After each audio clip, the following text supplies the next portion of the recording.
ایک صاحب جو پہلے ہوا کرتے تھے لندن میں، اب ان کو وہ سوالات برے لگتے ہیں، جب سوال کرتے ہیں تو گراں گزرتے ہیں۔ لیکن ڈار صاحب نے شدید زیادتی کی ہے۔ جی۔ ڈار صاحب نے یہ ابھی 3 روز پہلے ڈار صاحب کرتے رکے۔ ڈار صاحب کے ارد گرد اب ایسے ہی پولیس والے اور گارڈز ہوتے ہیں جو کسی بھی بیچارے صحافی کو ایسے اٹھائیں، اور شاید قریشی تو رکھا جا سکتا ہے۔ اسحاق ڈار صاحب کو ایک تھوڑی سی تمیز سیکھنے کی ضرورت ہے۔ ماشاءاللہ پڑھے لکھے آدمی ہیں، کلچرڈ بھی ہیں، باہر سے آئے ہیں، چارٹرڈ اکاؤنٹنٹ ہیں، انگلینڈ میں مہذب جمہوری معاشرے میں کچھ وقت بتا کر ہیں۔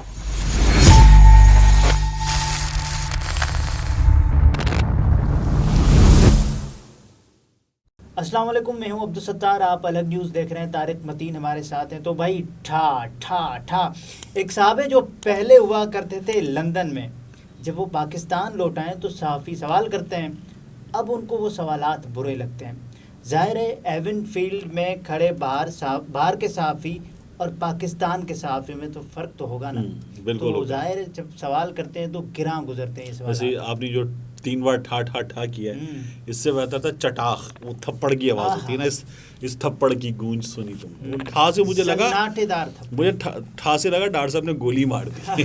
تو بہرحال لیکن ڈار صاحب نے شدید زیادتی کی ہے، اور یہ جو زیادتی ہے یہ کیوں ہوئی ہے یہ زیادہ امپورٹنٹ ہے، لیکن ہوئی کس کے ساتھ ہے؟ شاہد قریشی کے ساتھ۔ ینگ جرنلسٹ ہیں، نوجوان، اور اب ہمارے ہاں ایک کام پچھلے کچھ عرصے سے ہو رہا تھا جو صاحب کرتے تھے نا، میں ان کے بارے میں یہ بات کرتا تھا کہ وہ بہت اچھا، شاہد قریشی نے اوور بالکل نہیں کیا، لیکن ایک صاحب ہمارے یہاں وہ کرتے تھے، وہ بہت زیادہ اوور کر جاتے تھے۔ اعزاز سید صاحب سوال کرتے وہ پیچھے چلتے چلے جاتے تھے۔ ایک اور صاحب ہے جو ان دنوں کر رہے ہیں، متی اللہ جان صاحب۔ متی اللہ جان صاحب بھی بہت اوور کرتے ہیں، اور متی اللہ جان صاحب نے تو، میں ان کی ارشد شریف کی اہلیہ کہتی ہیں کہ جو کچھ ہوا تھا ارشد شریف کے ساتھ، اس میں کسی حد تک ان کے ان سوالات کا، ان چیزوں کا حصہ ہے۔ ارشد شریف پہ پرچے، وہ لطیف کھوسا کے پیچھے ارشد شریف صاحب پہ پرچے جو متی اللہ جان صاحب سے گفتگو تھی اس کی وجہ سے بھی ہوئے تھے۔ متی اللہ جان صاحب اچھے جرنلسٹ ہیں، لیکن یہ زیادتی کرتے ہیں وہ، اور شدید زیادتی کرتے ہیں، اور انہیں یہ لگتا ہے کہ وہ اسلام آباد ہائی کورٹ کے بادشاہ ہیں، وہاں پر جو آتا ہے ہتھے چڑھ جاتا ہے، اور پھر اس کے بعد متی اللہ جان صاحب اس کے پیچھے پڑ جاتے ہیں، پنجے جھاڑ کے پیچھے پڑ جاتے ہیں یہ۔ اور متی اللہ جان صاحب کے ساتھ ایک بار سمیع ابراہیم صاحب نے، اور اللہ تعالیٰ فوراً واپس لائے عمران ریاض خان کو، آمین، عمران ریاض خان صاحب نے، اسپیشلی سمیع صاحب نے تھوڑی سی زیادتی بھی کر دی تھی، وہ زیادتی کی باتیں وغیرہ کرتے ہوئے، تو وہ غلط کر گئے تھے۔ لیکن بہرحال coming back to Ishaq Dar صاحب، ڈار صاحب نے یہ ابھی 3 روز پہلے ڈار صاحب کرتے رکے کسی اور صحافی کے ساتھ بھی۔ ڈار صاحب کی جو سیکیورٹی ہے اس کو ڈار صاحب نے بتایا ہوا، تو ڈار صاحب باقاعدہ حصار میں چلتے ہیں، وہ انٹرنیٹ پہ ویڈیوز آتی ہیں سلمان خان کی اور کسی اور اداکار کی، تو ان کے ارد گرد بڑے بڑے گارڈز ہوتے ہیں اداکاراؤں کی، تو وہ جو باڈی گارڈز ہیں نا، وہ باقاعدہ کسی کو بھی ایسے اٹھا کے یہاں رکھ دینے کی صلاحیت رکھتے ہیں، تو اس طرح کے باڈی گارڈز ہوتے ہیں۔ تو ڈار صاحب کے ارد گرد اب ایسے ہی پولیس والے اور گارڈز ہوتے ہیں جو کسی بھی بیچارے صحافی کو ایسے اٹھائیں، اور شاید قریشی تو رکھا جا سکتا ہے، تو اس کو اٹھا کے یہاں رکھ دیں کہ چلو ادھر ہو، تو وہاں تک ٹھیک ہوتا ہے، صحافی پیچھے آ رہا ہے آپ راستہ روک دیتے۔ خود کیوں کر رہے ہیں پھر؟ ان کو موقع دینا۔ ڈار صاحب نے ان سے بھی کہا، آج اس کو باقاعدہ کہا کہ اس کو سکھاؤ، اس کو سبق سکھاؤ، اس سے فون چھین لو۔ ڈار صاحب نے تھپڑ مارا۔ مطلب یہ کیا ہے؟ یہ اسحاق ڈار صاحب کون ہیں؟ مطلب غنڈے ہیں، بدماش ہیں، موالی ہیں، کون ہیں؟ اسحاق ڈار صاحب نے آپ کو 3 روز پہلے صحافی کو مارتے بچے، ایک صحافی کو ان کی سیکیورٹی جو ہے وہ مارتے رہ گئی، دھکے وکے دیے۔ اب ڈار صاحب نے تازہ کمال کیا ہے۔ نہیں، لیکن اتنا سوال کیا گراں گزرنے والا تھا کہ جس پر بس تھپڑ؟ اچھا، مطلب دیکھیے اس طرح کی جو چیزیں ہوتی ہیں نا، وہ گراں کب گزرتی ہیں؟ مطلب ڈار صاحب سے کیا پوچھ لیا؟ ڈار صاحب سے کوئی تیسری چوتھی شادی کے بارے میں پوچھ لیا، کسی چھپے ہوئے افیئر کے بارے میں پوچھ لیا، کسی ویڈیو کے بارے میں پوچھ لیا، ڈار صاحب سے کوئی پرسنل چیز پوچھ لی، ڈار صاحب سے کیا پوچھا؟ کیا ڈار صاحب سے یہ پوچھ لیا کہ ڈار صاحب آپ لندن سے پیسے لے کے بھاگے یا یہاں سے پیسے لے کے لندن بھاگ گئے تھے؟ یہ پوچھ لیا؟ جو ڈار صاحب کی رسپانسبلٹی ہے اور جو اس وقت کے حالات کا سب سے ریلیونٹ سوال ہے، وہ سوال کیا شاہد قریشی نے، اور ڈار صاحب جو ہیں وہ انہوں نے تھپڑ بھی مارا، موبائل فون چھیننے کی کوشش کی۔ آئین کی گرین بک وہ اختیار دیتی ہے ایک صحافی کو سوال پوچھنے کا۔ نہیں، یہ لوگ نہیں دیتے نا، یہ نہ آئینی ہے، نہ یہ، اب میں کیا بولوں کہ نہ قانونی ہے، صرف نونی ہے، ٹھیک ہے، ہاں۔ اور اس سے پہلے ڈار صاحب نے جب نواز شریف صاحب کی حکومت تھی تب ایک صحافی کو نوکری سے نکلوایا تھا، باقاعدہ پوچھا تمہیں تو دیکھتا ہوں میں، اور پریس کانفرنس میں چپ بھی کروا دیا، خاصی بدتمیزی بھی کی، اور اس کے بعد نوکری سے نکلوا دیا تھا اسے. تو ڈاکٹر صاحب یہ تب کمال دے چکے. فرق تو ہوگا نا، ایک تو آپ کے مطلب آپ ایون فیلڈ کے باہر کھڑے ہوئے ہیں، آپ کے رینٹڈ صحافی ہیں وہاں کے، بکاؤ مال بکاؤ، اور ایک یہاں کے صحافی جو یہاں کے لوگوں کی امنگوں کے ترجمان سوال کرتے ہیں. اچھا دیکھیے ایون فیلڈ کے باہر بھی تمام لوگ کچھ مناسب صحافی، لیکن ان کے جو پاس ہوتے ہیں جو سوال پوچھنے تک کی رسائی رکھتے ہیں. میں آپ کو بتاتا ہوں، یہ ایک بار یہ میرے پیچھے بھی پڑ گئے تھے. یہ کرتے کیا ہے، میں ان کو ملازم صحافی کہتا ہوں ایون فیلڈ کے باہر جو کھڑے ہوئے، اور باقاعدہ واٹس ایپ گروپ کی تمام چیزیں آئیں، انہوں نے میرے خلاف جو ہے وہاں پر ایک دوسرے کو ٹاسک بھی کیا، اور یہ کہ اپنے واٹس ایپ گروپ میں ڈھونڈنا شروع کر دیا کہ مجھے وہاں سے خبر کون دے رہا ہے.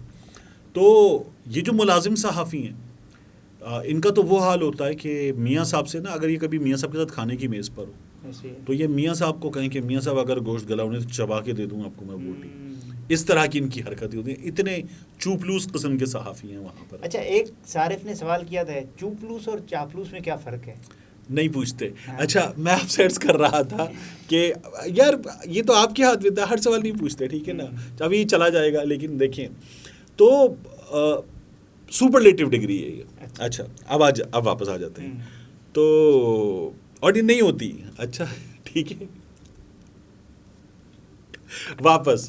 تو یہ جو صحافی ہیں ملازم صحافی، یہ تمام تو صحافی ملازم نہیں ہیں، لیکن یہ ان کا طریقہ واردات کیا ہوتا ہے. یہ 3 سے 4 صحافی ہیں، یہ سوال کرتے ہیں. جیسے وہ ہاکی میں ہوتا تھا نا، کلیم اللہ سمیع اللہ سلیم اللہ کلیم، وہ یہ کرتے تھے ایک دوسرے کو پاس، ایک نے سوال کیا، دوسرے سوال کیا، تیسرے نے سوال کیا. اگر کبھی میاں صاحب جواب دے رہے ہوں اور اگر کوئی اور صحافی جو ان طے شدہ ملازموں میں سے نہیں ہے وہ سوال کر لینا، تو جیسے کہ آپ میں یہ میاں صاحب آپ میاں صاحب سے سوال پوچھنا شروع کریں، آپ کوئی سوال پوچھنا شروع کریں. میاں صاحب آپ پاکستان کب آئے؟ یہ میاں صاحب آپ کی طبیعت کیسی، اور عمران خان نے جو کہا اس پہ آپ کیا کہیں گے؟ پھر آپ ایک سوال کریں میاں صاحب سے، میاں صاحب حکومت کامیاب جا رہی ہے، اس پر آپ کیا کہتے ہیں؟ حکومت کو یہ کامیابیاں اسحاق ڈار صاحب کی محنت کے نتیجے میں مل رہی ہیں. اگر کوئی اور صحافی سوال کرے گا تو یہ فوراً 2 سے 3 لوگ بیچ میں بولنا شروع ہو جائیں گے اس صحافی کو، اور بعد میں یہ پتہ کیا کرتے ہیں، اس کو بلی کرتے ہیں مل کے 3-4. اوے تمہیں منع کیا ہے. میاں صاحب ناراض ہو جاتے ہیں، تم ہم سب کی بھی چھٹی کراؤ گے، یہاں پہ یہ گارڈز ان کے یہ کر دیں گے، یہ بتاتے ہیں. اچھا جو سوال وہ میاں صاحب چاہتے ہیں کہ ان سے پوچھا جائے وہ پوچھتے ہیں، وہ پہلے سے ہی پلانٹڈ ہوگا. تو بہرحال ڈاٹ صاحب نے جو کیا، دیکھیے ڈاٹ صاحب کو غصہ کس پر ہے؟ وہ جو شہباز شریف صاحب نے بتایا تھا نا، ٹانگیں کھینچنے والے برداشت نہیں کریں گے. ڈاٹ صاحب کو غصہ ہے مفتاح اسماعیل پہ، ڈاٹ صاحب کو غصہ ہے شاہد خاقان عباسی پہ، وہی شاہد خاقان جس کے جہاز میں وہ گئے تھے، جن کی مدد سے گئے تھے. تو ڈاٹ صاحب کو ان پہ غصہ ہے، اور ڈاٹ صاحب جو ہیں وہ اب صحافیوں پہ غصہ نکال رہے ہیں، کیونکہ ڈاٹ صاحب کو ایک ایسا جادوگر بنا کے لایا گیا تھا، اور جو لوگ اس حکومت کو جن لوگوں نے آنے دیا تھا، تو ڈاٹ صاحب کو یہ بتایا گیا تھا ڈاٹ صاحب کے بارے میں کہ یہ آئیں گے کہ ایسے کریں گے ڈاٹ صاحب یوں، اور اس کا سب ٹھیک ہو جائے. جادو کا ہے، جادو جو ہے وہ رتک روشن کی فلم میں چڑھ کر بول رہا ہے، رتک روشن کی فلم میں جادو. ڈاٹ صاحب کی فلم میں کوئی جادو وادو نہیں ہے، باکس آفس پر فلاپ ترین فلم ہے ڈاٹ صاحب کی. سوال تو کیا گیا نا کہ آپ کے IMF سے مذاکرات ہوئے یا نہیں ہوئے، آپ یہ بتا دیں. لیکن وہ اتنا گراں گزرا کہ صاحب نے تھپڑ مارا، فون چھین لیا. اور اب آپ دیکھیے یہ اس سے آگے بھی جائیں گے. یہ جب چونکہ سوشل میڈیا پہ بہت زیادہ بڑھ گیا نا، تو یہ ممکن ہے کہ اس صحافی کو اس کے ادارے میں گھس کے یہ لوگ اس کے مالکان سے بات کر کے اس کو سبق سکھائیں. یہ پہلے بھی کر چکے ہیں، یہ اب بھی کریں گے. عمران ریاض خان کے معاملے میں بھی یہ لوگ کرتے تھے شروع میں، تو یہ اب بھی کرنے کی کوشش کریں. لیکن اس کے علاوہ بھی تو صحافیوں کو آواز اٹھانی چاہیے. اب صحافیوں تک یہ بات آ گئی ہے، اگر صحافی آواز نہیں اٹھائیں گے تو کل کو ان صحافیوں کی بھی باری آ سکتی ہے. بالکل آ سکتی ہے. اچھا صحافی کے حق میں تو آواز اٹھا رہے ہیں، اس سے زیادہ اب اس وقت ڈاٹ صاحب جو ہیں وہ وائرل ہو گئے. اور یہ ایک اور طریقہ ہوتا ہے کہ ان چیزوں پہ جو ہے نا آپ خبریں ادھر کر دیں ساری. اچھا اب کوئی آپ سے، کیونکہ شہباز شریف صاحب موجود ہیں اور وہ IMF کی MD سے بات کریں گے، اس کے بعد ڈاٹ صاحب کی ناکامی ہے ہم سب کے سامنے، وقت بالکل قریب آ گیا، تو کرو یہ کہ کچھ اور شروع کر دو بالکل الگ، اور اس پہ تمام توجہ چلی جائے. وہ کیا ہوا؟ تو ڈاٹ صاحب نے شاید تھپڑ مارا ہے.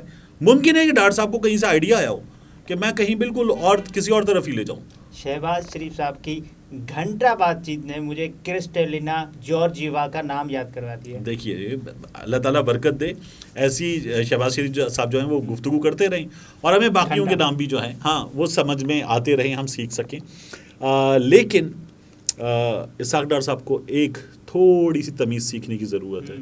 ماشاءاللہ پڑھے لکھے آدمی ہیں, کلچرڈ بھی ہیں, باہر سے آئے ہیں, چارٹرڈ اکاؤنٹنٹ ہیں, انگلینڈ میں مہذب جمہوری معاشرے میں کچھ وقت بتا کر آئے پروان چڑھے. لیکن اچھا وہ مہذب جمہوری معاشرے میں بھی تمام اپنوں میں ہی رہے نا, سارے لاہور کے اور آس پاس کے لوگ, تو وہاں کے لوگوں سے ان مل کر منگل کر کے سیکھنے کا موقع شاید ڈار صاحب کو نہیں ملا ہے.